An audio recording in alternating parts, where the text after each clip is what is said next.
কোরআন নবী কেঁপে জান্নাতি হয়ে গেছে। আমরা সেই যুগের উম্মতেরা নামাজ পেয়েছি, কোরআন পেয়েছি, আর বরং আসল ঈমানটাকে আমরা নবীকে সরিয়ে রেখেছি। কিনা বেটি? কত বড় বুদ্ধিমানের কাজ, বিরাট বুদ্ধি, মারাত্মক বুদ্ধি। আল্লাহ ও আমার যুবকেরা, আমার মুরব্বীরা, খুব খেয়াল করে দেখেন।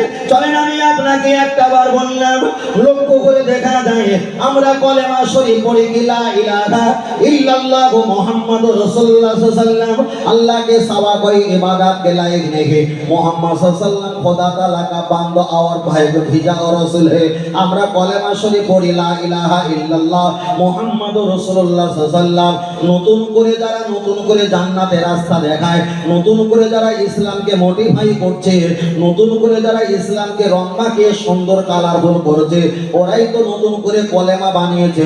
লা ইলাহা ইল্লাল্লাহ মুহাম্মাদুর রাসূলুল্লাহ বলা চলবে না। আল্লাহর পরে মুহাম্মদ আসলে ওটা শিরক হবে। তাহলে কি বলতে হবে? লা ইলাহা ইল্লাল্লাহ আল্লাহু আকবার। মুহাম্মাদের জায়গায় আল্লাহকে বসিয়েছে, মুহাম্মাদুর রাসূলুল্লাহ কেটে বাদ দিয়েছে। এবার আপনি বলেন, যে কলেমা শরীফ নবী আদম জানতো, যে কলেমা শরীফ তামাম পৃথিবীর ঈসা, মুসা, দাউদ, শুআয়ব, জাকারিয়া, লূত, ইব্রাহিম, কোটি কোটি নবী রাসূলরা জানতেন, যে কলেমা শরীফ ফেরেশতারা জানতেন, যে কলেমা শরীফ সৌদি আরবের তরওয়ালের উপরে পতাকায় লেখা আছে, যে কলেমা শরীফ রাসূল পাকের মাদার শরীফ যাবেন, আর সোনালী রঙের যে জালি আছে লা ইলাহা ইল্লাল্লাহ, পরে আছে দরজার তালার পাশে আছে মুহাম্মদুর রাসূলুল্লাহ। এক একটা দরজায় 4 জায়গায় কলেমা শরীফ লেখা আছে, উপরে লেখা আছে কলেমা শরীফ।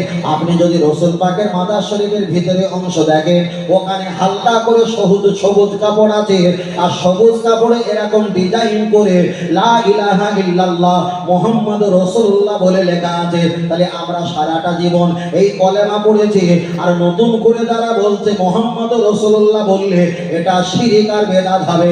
রাসূল তো এই হাদিস 1500 বছর আগে বলল, সেই জামানায় মানুষের কাছে ইসলাম থাকবে কিন্তু ঈমান। মদিনা শরীফে গেছেন, দেখবেন তো অনেক আছে, তো একদম এই সোনালী রঙের দরজা তালা লাগানো আছে, এই ডান দিকে আছে লা ইলাহা ইল্লাল্লাহ, তালার এপারে আছে মুহাম্মদুর রাসূলুল্লাহ। ফের লা ইলাহা ইল্লাল্লাহ মুহাম্মদুর রাসূলুল্লাহ, লা ইলাহা ইল্লাল্লাহ 4 বার করে লেখা আছে। আর একটা আবু বকর হুজুরের মাদার শরীফ সরাসরি দরজা আছে, সেখানে 4 বার, বুঝলেন না? তারপরে হযরত ওমর ফারুক রাদিয়াল্লাহু তাআলা ওনার মাদার শরীফ সরাসরি যে সোনালী 3টে দরজা আছে, তার দ্বিতীয় যেটা আছে সেখানে লেখা আছে, উপরেও কলেমা শরীফ লেখা আছে। রাসূল পাকের মাদার শরীফের মধ্যে কলেমা শরীফ লেখা আছে। জান্নাতের আল হাজারা ওয়াশজারা, পাতায় জান্নাতের পাথরের গায়ে লেখা আছে। বেহেশতীদের হাতে পর্যন্ত, কপালে, গলায় পর্যন্ত কোনো জায়গায় এসে লেখা আছে।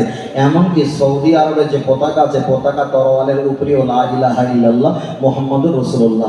এখন কেউ যদি বলে এটা শিরক বলা যাবে না, তাহলে ভাবতে হবে এখন আমাদের ওয়াজ নসিহত করতে গেলে ঈমানের কথা বলতে হবে, আর ওয়াজ নসিহত শুনতে গেলে ঈমানের রস শুনতে হবে। কেন? আমল বিরাট কিছু হয়েছে, আমলের দরকার নেই। আমল হলো খুচরো পয়সা, নেকি হলো খুচরো পয়সা, আর ঈমান হলো এটা হলো চেক বই। মুহাম্মদ সাল্লাল্লাহু আলাইহি ওয়াসাল্লামকে মহব্বত করার চেক বই।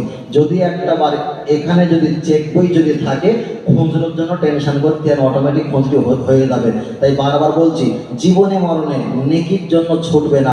রাসূলের মহব্বত, ইত্তেবা, অনুসরণ, অনুকরণের পিছনে ছোট, পিছনে অলরেডি তৈরি হয়ে যাবে।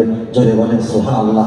আর নেকির পিছনে যদি ছোট, মহব্বত যদি না থাকে, এই নেকি দিয়ে হাসরের মাঠে জান্নাত পাওয়া সম্ভব হবে না।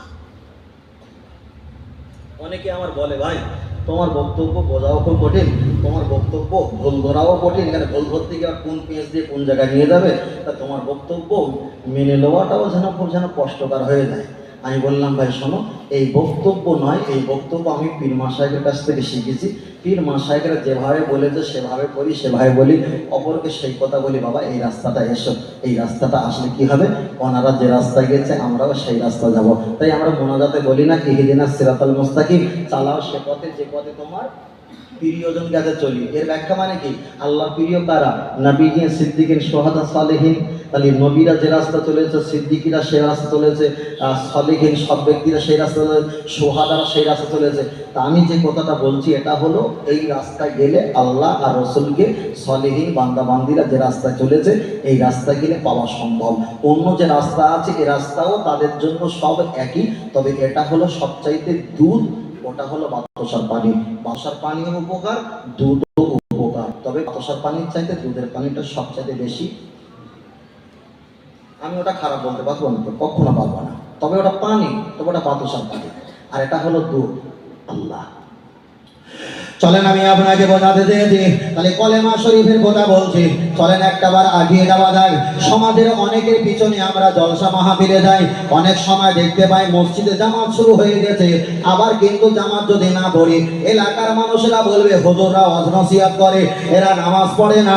কিন্তু হিসাব করে দেখি আর তাদের পিছনে আমরা নামাজ পড়লাম, ইমাম সাহেব হুজুর সুন্দর করে কেরাত পড়লো, ইমাম সাহেব হুজুর সুন্দর করে নামাজের স্টাইল দিয়ে নামাজ পড়লো, আলহামদুলিল্লাহ ভালো ভালো ভালো। কিন্তু দাহানে বাহানে সালাম ফিরকার, ডান দিকে বাম দিকে সালাম ফিরিয়ে দোনো হাত উঠাকার দোয়া মাঙ্গি, দুটো হাত তুলে মোনাজাত করলো, আমরাও মোনাজাত করলাম। মোনাজাতের করে হাজার হাজার হাজার হাজার আল্লাহর কোরআনের আয়াত দিয়ে, হাদিসের আয়াত দিয়ে আল্লাহর কাছে দোয়া দিয়েছেন। কখনো বলে রব্বানা যালামনা, রব্বানা আতিনা, রব্বানা ফাগফির লানা, রব্বানা ওয়ালা তাহমিল আলাইনা, রব্বানা ওয়ালা তুহাম্মিলনা, রব্বানা ফাগফির লানা। এতটা রব্বানা রব্বানা করছে, আমার সঙ্গে যারা তালেবে ইলম আছে তারা জিজ্ঞেস করছে ভাই রব্বানা মানে কি? তাই আমাদের পীর মাশায়েখরা শিখিয়ে দিয়েছে, বাবা 10 মিনিট যদি মোনাজাত করো, তোমরা যদি 7 মিনিট রব্বানা যালামনা যদি মোনাজাত করো, পিছনে যারা হাত তুলে তো কাঁপবে, চোখ থেকে পানি ছাড়বে, তারা তো আরবি জবান নয়, তারা বুঝতে পারবে না, চোখ থেকে পানি আসা সম্ভব হবে না। তোমরা 10 মিনিটের জায়গায় 1 মিনিট আরবিতে মোনাজাত করো, আর 9 মিনিট নিজের ভাষা দিয়ে আল্লাহর কাছে চাও, তাহলে দেখতে পাওয়া যাবে ওই মুজলিসে কান্না রোল আর কান্না রোল হয়ে যাবে। নবী আমার হাদিস বললেন লা ইয়ালিজুন নারা বাকা মিন খাশিয়াতিল্লাহ, চোখ থেকে পানি জারি করতে পারা যায়, ওই পানির বিনিময়ে তোমার আব্বা মায়ের কবরে আযাবকে আল্লাহ মাফ করে দেবে। তাহলে আরবি দোয়া অবশ্যই ভালো, কিন্তু আরবিটা কোরআনের জায়গা থাক, কিন্তু আরবিতে যখন দোয়ার ভিতরে ঢুকবো আমার নিজের এক হাত সেলাই করতে গিয়ে 5 হাত ছিঁড়ে যাচ্ছে, ঠিক না বে ঠিক? আর এখানে তো আমি বাংলা দোয়া করব, আল্লাহর কাছে আমার বাংলা ভাষা, আল্লাহর কাছে আমি চাইবো আল্লাহু আলিমুম বিযাতি সুদূর। আমরা কল্পনা জল্পনা করার পূর্বে আল্লাহ আমাদের কল্পনা সবাইকে, আমরা আল্লাহর কাছে আমাদের ভাষায় যাব, কখনো হাত নাড়াবো, কখনো মুখ নাড়াবো, কখনো মাথা নাড়াবো, আমাদের ইশারা ভঙ্গি আল্লাহর কাছে আমরা জানিয়ে দেবো। তবে আমি আপনাকে বোঝাতে চেয়েছি, আমাদের সমাজে অনেক জায়গা দেখেছি ইমাম সাহেব হুজুর মোনাজাত করলো, আলহামদুলিল্লাহ ভালো, মোনাজাত শেষ করে দিয়ে দেখতে পাওয়া যায় মোনাজাতটা শেষ করে দিয়ে দুটো হাত মুখ পার ফিরলো, ইয়ানি মাসাবা গারালো, দুটো হাত মুখ থেকে ফিরে নিয়েছে। বেরহমাতিকা ইয়া আরহামার রাহিমিন, जिसका मतलब ऐसी है, যার ব্যাখ্যা হলো এটা, আল্লাহ তুমি আমার প্রতি রহমত দাও, আমার প্রতি রহমত দাও। তখন তো এবার একটু কলিজাটা জ্বলে উঠলো, ওরে ইমাম হুজুর তুমি আল্লাহর কাছে রহমত চেয়েছো, আল্লাহর কাছে রহমত চেয়েছো ভালো ভালো, কিন্তু আল্লাহ তো রহমতের মালিক, ওমা আরসালনাকা ইল্লা রাহমাতাল লিল আলামিন, আর রহমত ওয়ালা হলো তো আমার আপনার নবী, বলুন সুবহানাল্লাহ। রহমতের মালিকের কাছে নবী আদম আলাইহিস সালাম বশিরাত আল্লামা হুজুর মিলাদে মুস্তাফার কিতাবে বলেছে 350 বছর, কে বলেছে 3.5 বছর ধরে ইয়া রাব্বি ইয়া দাইহি, আল্লাহ দরবারে ইয়া রহমানের রহিম বিরহমাতিকা বলে কান্নাকাটি করেছে। আমার আল্লাহ একবার রহমতের নজরে তাকালো না, যেই আমার আপনার নবীর নাম দিয়ে আল্লাহকে দোয়া দিয়েছেন, আল্লাহ সঙ্গে সঙ্গে কান্নাটা মাফ করে দিয়েছে। চলেন একটা হাদিস পড়া যাক। আল্লাহ নবী বলেছেন কুল্লু নবিয়্যিন মাসুম, কুল্লু মানে বহু বছর, সমস্ত নবীগণ নিষ্পাপ বেগুনাহ মাসুম। তাই বেগুনাহ মাসুম নবী যদি 350 বছর রহমত চেয়েছে, আল্লাহ যদি রহমত না দেয়, আমার আপনার নবীর কারণে যদি আল্লাহ রহমত দেয়, তাহলে নবীরা হলো আমাদের শিক্ষক, আমরা হলাম তাদের ছাত্র। তাহলে আমাদের উচিত রহমতের পাশাপাশি আমার নবী পাকের নাম রাখা। তার কারণ হলো আমার আল্লাহর নবী যেখানে, আমার আল্লাহ রহমত সেখানে। এটাই হলো আল্লাহ রসুলকে পাওয়ার ব্যাপার। আপনি যদি বলেন ফতোয়া দেন হুজুর আমি মুনাজাত করলাম না নামাজ হবে না, নামাজ হবে। আমি মুনাজাতে কলেমা শরীফ পড়লাম না, নামাজ হবে, নামাজ হবে। কিন্তু এটা কি জানতে পারবে আমি নামাজ পড়িয়েছি কবুল হয়েছে কি না হয়েছে বুঝতে পারবো? পারবো না। রোজা রেখেছি কবুল হয়েছে কি না হয়েছে বুঝতে পারবো? পারবো না। জাকাত দিয়েছি কবুল হয়েছে কি না হয়েছে বুঝতে পারবো? পারবো না। কিন্তু আমি যদি নবীর মহব্বত করি, নবীর যদি দিদার পাওয়া হয়, তাহলে বুঝতে পারবো যে আমার এই নবীর মহব্বতটা কবুল হয়েছে, নবী রাজি হয়েছে, আল্লাহ রাজি হয়েছে, আমার নবী বিধান নসিব হয়েছে। বলে সুবহানাল্লাহ। পৃথিবীতে হাজার ইবাদত বোঝা যায় না, কিন্তু নবীর মহব্বত করলে এটা শিরায় শিরায় উপশিরায় বুঝতে পারা যায় যে এটা কবুলিয়াত হচ্ছে বলে রিয়াকশনটাই চলছে। কিন্তু হাজার ইবাদত কবুল যদি নাও হয় আপনি কিছুই বুঝতে পারবেন না। আল্লাহ চলেন আপনার কাছে বলা যায়, লক্ষ্য করে দেখা যায় তাহলে মোনাজাতটা বেরহমাতিকা ইয়া আরহামার রাহিমিন বলছেন অবশ্যই ভালো ভালো।